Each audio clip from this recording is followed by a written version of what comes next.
Every year around October, Minecraft hosts Minecraft Live, an event in which Mojang reveals to the community all the new features coming in the next Minecraft update. Among the slurry of announcements is an event known as the Mob Vote, where the community gets to vote from a selection of 3 mobs to decide which will be added in the coming update. This vote is a very divisive and tense subject for the Minecraft community, as in previous years the community hasn't exactly made the best choices. A few come to mind, such as the Phantom, which has gone on to become the most despised mob in the game, and so much so that the developers literally had to add a command to prevent them from spawning entirely. And quite often these votes are heavily swayed by the opinions voiced by content creators throughout the community, with the most notorious example being the 2020 mob vote, where a certain unnamed YouTuber caused the glow squid to win over more unique, interesting mobs like the Isolager and Moo Bloom. Now, not all of these votes have turned out to be complete disasters, with the 2022 mob vote being such an example where the community was not outraged when the sniffer was selected, even if the mob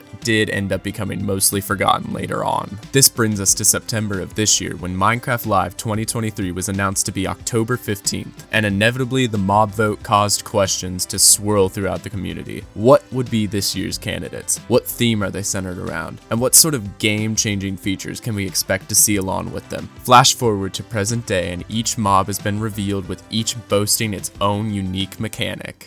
The crab was the first one to be shown off. It's a passive mob that lives in the mangrove swamp biome, can climb walls, and introduces a new item, the crab claw. When equipped, this item will extend the player's block reach and allow them to place blocks further away from them. The second mob to be revealed was the armadillo. It's a passive mob that lives in the savanna biome, can curl into a block-shaped ball, and drops a special kind of scute, presumably as it grows up, that can be crafted into wolf armor. This item adds extra hit points to the wolf it's equipped upon, allowing them to be better protected in battle. And the final mob revealed was the penguin. It's a passive mob that lives in the stony shores biome, loves to swim and interact with players, and when the player is near one, they'll be able to travel faster while riding in a boat. This mechanic is similar to the dolphin, but instead of allowing the player to swim faster when near them, the player's boat receives the effect. The options for this year's vote stand taller than previous years, with each having their own somewhat unique gimmick, and it was great to see the Mojang team finally being way more transparent about the mob's purposes instead of letting the community speculate about their uses. Not to mention, each of these mobs fits perfectly with the style of the game and definitely brings their A game in the cuteness department. However, I have to admit, as cool as it would be to see all these mobs added to Minecraft, I feel only one of these mobs actually impacts the game dramatically. And to explain why, we need to go over the other 2 options and why they don't have as big of an impact as you think.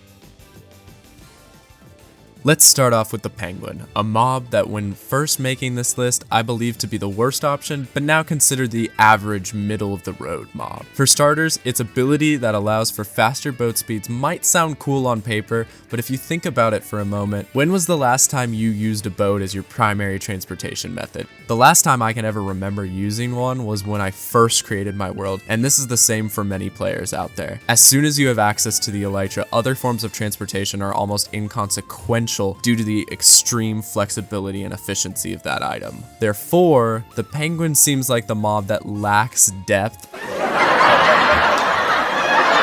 and affects only a slight proportion of the game when compared to each of these options. The only purpose I can see this mob fulfilling is adding a bit of ambience to the oceans and possibly being used in tandem with nether ice boat highways to make this form of transportation even faster than it already is. Which admittedly is a very cool use of this mob, but not one I see the majority of the player base ever attempting to do, unless of course everyone suddenly becomes a Minecraft hardcore YouTuber. Now here's the most controversial rating of the video. It pains me to break the hearts of every 8-year-old kid out there, but I think the armadillo is undoubtedly the worst option of this mob vote. Let's get the positives out of the way first though. This mob is very adorable with the way it curls up into a ball and changes into a block form, and I love the idea of a mob that adds more life to the savanna biome. However, this mob is probably the lamest gimmick of all. It drops a special scute that the player can craft into wolf armor, similar to horse armor, armor that gives wolves more defense against mobs. This new item may sound nice as it adds more depth to our already favorite furry friends, yet this addition is nearly pointless to 99% of players. Almost every player in the game has tamed a wolf at some point in their playthrough, but almost no one ever continues to lead their little friends any further than the bounds of their base. Typically, once you tame a wolf, you bring it straight back to your house where you let it sit and watch over your stuff as you go back out in the dangerous world, knowing that your best friend is safe and sound. If this situation is the one consistent with the near entirety of Minecraft's player base, then why would we select an item that has zero benefit to us? Wolf armor would not break this pattern of protecting our dogs, as even if we equip the armor on them, they still aren't immune to damage. This means that dogs equipped with the armor are still at risk of dying, which is the exact scenario we don't want to happen in the first place. So if the armadillo is added to the game, nothing would actually change, meaning that the community would actually be taking away the possibility of a more innovative change to Minecraft's gameplay. So if we have two mobs, one of which benefits the tiny niche of iceboat enthusiasts and one that doesn't affect any part of Minecraft's gameplay, then what does this leave us with?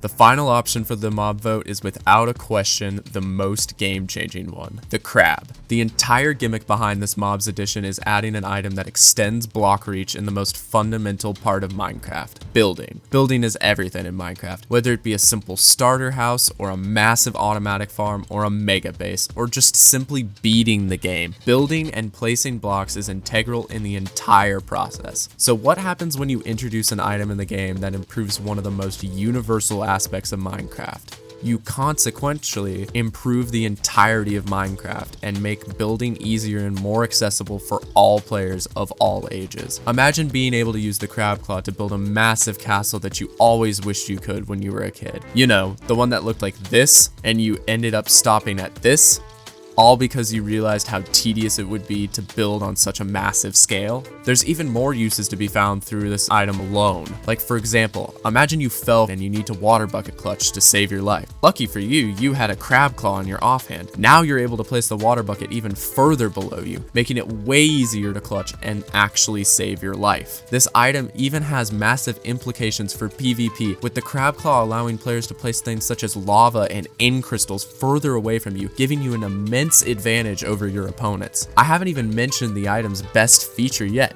It's universally useful. This means that every player all the way from early game to post game will be able to use this item and reap the benefits of it. Basically, the crab claw is an item that universally benefits every single player in the game and completely revolutionizes the biggest feature of Minecraft, being building. Plus, the crab itself is a cute, adorable little mob similar to that of the bee, meaning it also adds another benefit to Bane of Arthropods. It can climb up and down the sides of blocks and adds even more life into the mangrove swamps, making the biome even more distinct and special. For a final comparison, each mob in this year's vote aims to affect a different side of Minecraft's gameplay. The penguin's effects are barely felt for many players throughout the community, with its only ability being relegated to a small niche of players, and the mob itself being ambient at best. The armadillo completely fails in all regards on significantly changing any part of Minecraft, with its only addition having almost no effect on the community's current playstyle, and its only noteworthy addition being its cute design and breathing life into the savannas. Whereas the crab adds a new item that improves Minecraft's biggest side of gameplay and is available to all players throughout any stage of their playthroughs. On top of that, it shares the same cute ambient nature as the other two mobs, this time adding more depth to the mangrove swamps. It's clear to see just how far the crab stands above its rivals, the armadillo and the penguin, and that's exactly why it needs to be added to Minecraft in the next update. Vote for the crab on Friday, October 13th to change the entirety of Minecraft forever, or else we may find ourselves regretting this mob vote just like all the other ones that came before it.